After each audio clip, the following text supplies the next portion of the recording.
ایک شخص نبی پاک علیہ الصلوۃ والسلام کی بارگاہ میں حاضر ہوا، کہتا ہے حضور اب مجھے بدکاری، چوری، شراب نوشی اور جھوٹ کی عادت ہے، میں ایمان لانا چاہتا ہوں مگر لوگوں نے مجھے بتایا ہے کہ اسلام میں یہ چیزیں حرام ہیں، میں ایک ساتھ انہیں نہیں چھوڑ سکتا، مجھے کسی ایک برائی سے منع کر دیجئے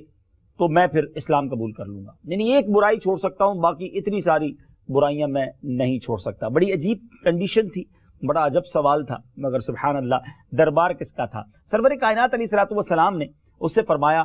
جھوٹ کو ترک کر دے۔ میں خلاصہ حدیث عرض کر رہا ہوں، وہ شخص گویا بڑا ایزی فیل کرنے لگا کہ بس ایک چیز چھوڑ دوں، فرمایا جھوٹ کو ترک کر دو۔ اب فوراً وہ مسلمان ہو گیا کہ اٹس ایزی، بہت آسان ہو گیا۔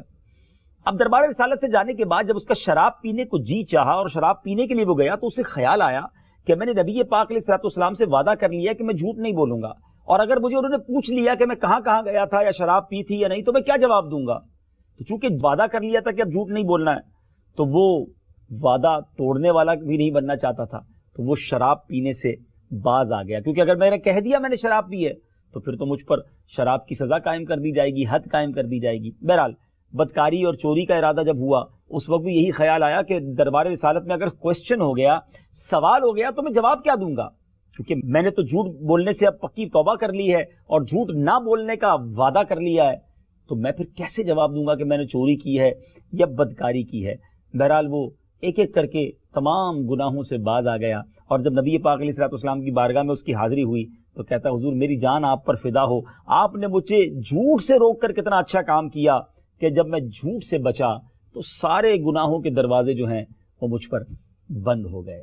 اللہ اکبر۔ معلوم ہوا کہ نگاہ نبوت دیکھ رہی تھی کہ یہ شخص جھوٹ ترک کرنے کی برکت سے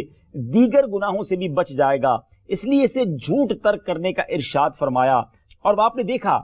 کہ الحمدللہ اس کی برکت سے وہ تمام گناہوں سے تائب ہو گیا۔ سبحان اللہ، کیا انداز ہے نبی پاک علیہ الصلوۃ والسلام کا۔ بہرحال تفسیر در منصور میں ہے کہ امیر المومنین سیدنا عمر فاروق رضی اللہ تعالیٰ عنہ نے فرمایا تم مومن کو کذاب یعنی جھوٹا نہیں پاؤ گے۔ مزید فرماتے تم کسی کی نماز اور روزے کی طرف نہ دیکھو، بلکہ یہ دیکھو کہ جب وہ بات کرتا ہے تو سچ بولتا ہے، جب اس کے پاس امانت رکھی جائے تو وہ اسے ادا کرتا ہے۔ ناظرین، یہ بڑی اہم بات ہے، تو سچ بولنا یہ تو مومن کی نشانی ہے، مومن جھوٹا نہیں ہو سکتا۔ اب میں اور آپ سوچیں کہ آج مسلمان کتنا جھوٹ بولتے ہیں۔ پہلے تو یہ سننے کو ملتا تھا کہ بندہ کبھی کبھی جھوٹ بولتا ہے، بہرحال کبھی کبھی بھی نہیں بولنا چاہیے، لیکن اب تو ایسا لگتا ہے کہ شاید انسان کبھی کبھی ہی سچ بولتا ہے۔